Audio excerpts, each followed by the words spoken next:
En las páginas sagradas de la Biblia, hay historias que trascienden el tiempo, relatos que no solo narran eventos pasados, sino que también nos hablan directamente al corazón en nuestras luchas presentes. Son momentos de quiebre, de transformación divina, donde lo humano y lo celestial colisionan de una manera inolvidable. Hoy nos adentraremos en una de las noches más largas y enigmáticas de toda la Escritura. Una noche en la que un hombre, acorralado por su pasado y aterrorizado por su futuro, no luchó contra un ejército, ni contra un rey, sino contra un ser celestial. ¿Qué significa realmente pelear con Dios? ¿Y qué clase de hombre puede sobrevivir a un encuentro así para contarlo? Esta es la historia de Jacob en el vado de Jaboc, un relato sobre la lucha, la rendición y el poder de una bendición divina. Para comprender la magnitud de esa noche de lucha a orillas del Jaboc, debemos retroceder en el tiempo, hasta el mismo origen del conflicto que marcó una vida entera. Debemos entender a fondo quién era Jacob. Su historia no comienza con él, sino en el vientre de su madre, Rebeca. La Escritura nos dice que los gemelos luchaban dentro de ella, una premonición de la rivalidad que los definiría. Angustiada, Rebeca consultó a Dios y recibió una profecía que sería el eje de toda la historia patriarcal. 2 naciones hay en tu seno, y 2 pueblos serán divididos desde tus entrañas. Un pueblo será más fuerte que el otro pueblo, y el mayor servirá al menor. Desde su nacimiento, Jacob encarnó esta profecía de conflicto. Nació segundo, pero lo hizo agarrado del talón de su hermano Esaú, como si ya en ese primer instante de vida intentara suplantarlo, arrebatarle su posición. De ahí su nombre, Jacob, que en hebreo resuena con las palabras talón y por extensión el que suplanta, el engañador. Su nombre no fue un accidente, fue un presagio, y Jacob se encargó de vivir a la altura de esa definición. Desde joven, su vida fue una sinfonía de astucia y conflicto, un constante buscar la ventaja a través del ingenio y no de la fuerza bruta, como su hermano.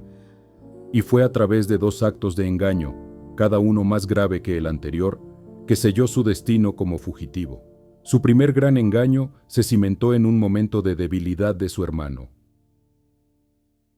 El Génesis nos cuenta que Esaú, el primogénito, un hombre de campo, rudo y cazador, llegó un día agotado y hambriento. Jacob, en cambio, estaba en casa, cocinando un guiso de lentejas. En ese momento de necesidad visceral, Esaú le pide de comer. Y aquí vemos la mente calculadora de Jacob en acción.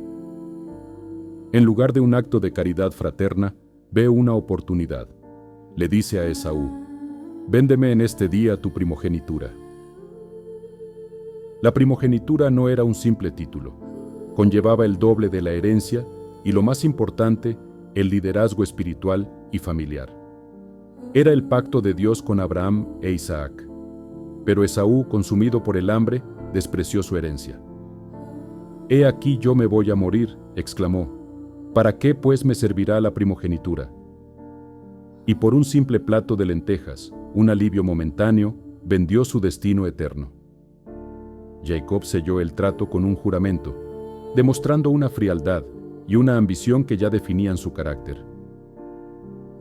Pero el segundo engaño fue aún más profundo y doloroso. Años más tarde, cuando su padre Isaac era ya anciano y ciego, sintió que su muerte se acercaba y quiso otorgar la bendición patriarcal a su hijo amado, Esaú. Esta bendición era un acto sagrado e irrevocable, una profecía que determinaría el futuro de sus descendientes. Isaac le pidió a Esaú que fuera a cazar y le preparara un platillo, para después bendecirlo. Rebeca, la madre, que siempre había favorecido a Jacob, escuchó este plan. Y en lugar de confiar en la promesa que Dios le había dado antes de que los gemelos nacieran, decidió tomar el asunto en sus propias manos. Orquestó un elaborado engaño. Mientras Esaú cazaba, Rebeca preparó rápidamente un guiso, vistió a Jacob con las mejores ropas de su hermano para que oliera como él, y cubrió sus manos y su cuello con pieles de cabritos para simular el vello corporal de Esaú. Lo que sigue es una escena de una tensión insoportable. Jacob, disfrazado de su hermano, se presenta ante su padre ciego. Isaac, sospechando, pregunta: ¿Quién eres tú, hijo mío? Y Jacob miente directamente: Yo soy Esaú, tu primogénito. Isaac duda.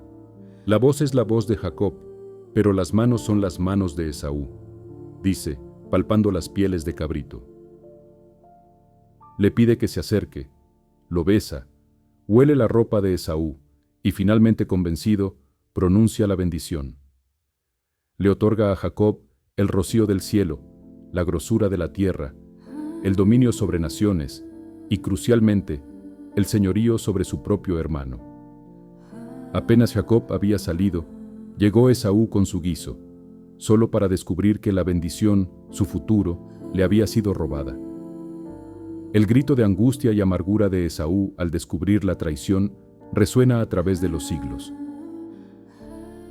Este acto de traición fracturó a su familia y lo obligó a huir. Jacob se convirtió en un fugitivo, un hombre que, aunque destinado a la grandeza por una promesa divina, construyó su vida sobre cimientos de engaño.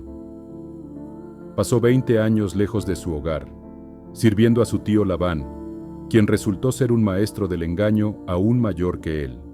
Durante ese tiempo, Jacob formó una gran familia y acumuló enormes riquezas, pero siempre vivió con la sombra de su pasado persiguiéndole. El contexto de nuestra historia es precisamente el regreso de Jacob. Después de 2 décadas, Dios le ordena volver a su tierra, pero volver significaba enfrentar el fantasma que había dejado atrás, su hermano Esaú. La última vez que se vieron, Esaú había jurado matarlo, y ahora los mensajeros de Jacob le informan que Esaú viene a su encuentro, no solo, sino con un ejército de 400 hombres. El pánico se apodera de Jacob. El hombre que había confiado en su propio ingenio toda su vida se da cuenta de que ninguna de sus artimañas puede salvarlo ahora. Divide a su familia y sus posesiones en 2 campamentos, esperando que si uno es atacado, el otro pueda escapar. Y en esa noche de profunda angustia, después de enviar a todos por delante, Jacob se queda completamente solo a la orilla del arroyo Jaboc. Es aquí, en la más absoluta soledad y desesperación, donde comienza su verdadera prueba. El Génesis nos dice que, en la oscuridad, un varón luchó con él hasta que rayaba el alba. No se nos da una descripción física de este ser. El misterio es parte fundamental del relato. ¿Era un ángel? ¿Una manifestación de Dios mismo? La ambigüedad nos invita a mirar más allá de lo literal y a sumergirnos en el profundo simbolismo de este combate. Esta no era una simple pelea física, era una lucha espiritual, una batalla por el alma misma de Jacob. Imaginemos la escena: el sonido del agua corriendo, la oscuridad total del desierto, y 2 figuras trabadas en un esfuerzo sobrehumano. Durante horas, ni uno ni otro prevalecen. Esto nos revela algo increíble sobre la naturaleza de Dios. El ser celestial, que podría haber vencido a Jacob con un simple pensamiento, le permite luchar. Le permite aferrarse, resistir y expresar toda la fuerza de su angustia y su anhelo. Al ver que no puede prevalecer, el misterioso varón toca el encaje del muslo de Jacob y se lo disloca. En un instante, el poder divino se manifiesta. Jacob queda herido, marcado de por vida. Su fuerza natural, su capacidad para huir o para luchar con sus propias habilidades, le es arrebatada.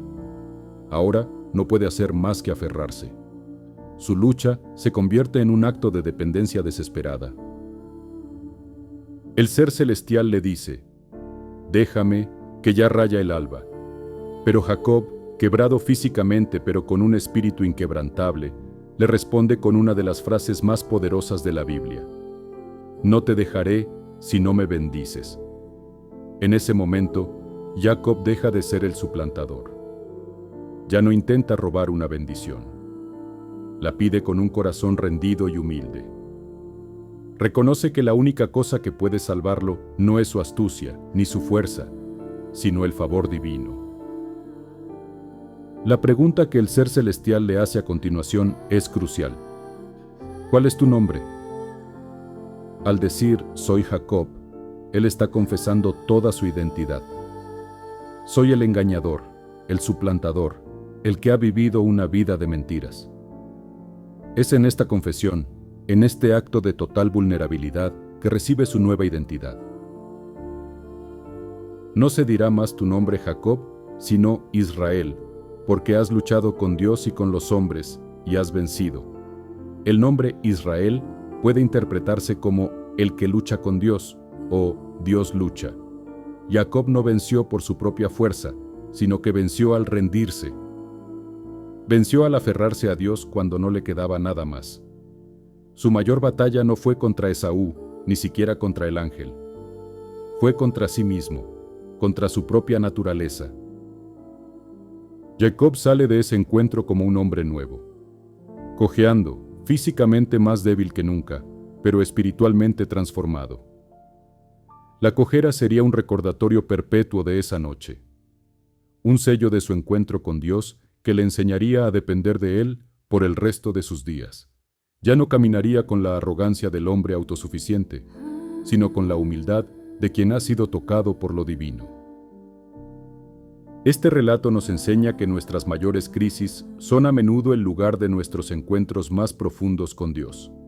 Es en nuestras noches oscuras del alma, cuando nos sentimos solos, acorralados y desesperados, que Dios nos invita a luchar con Él en oración.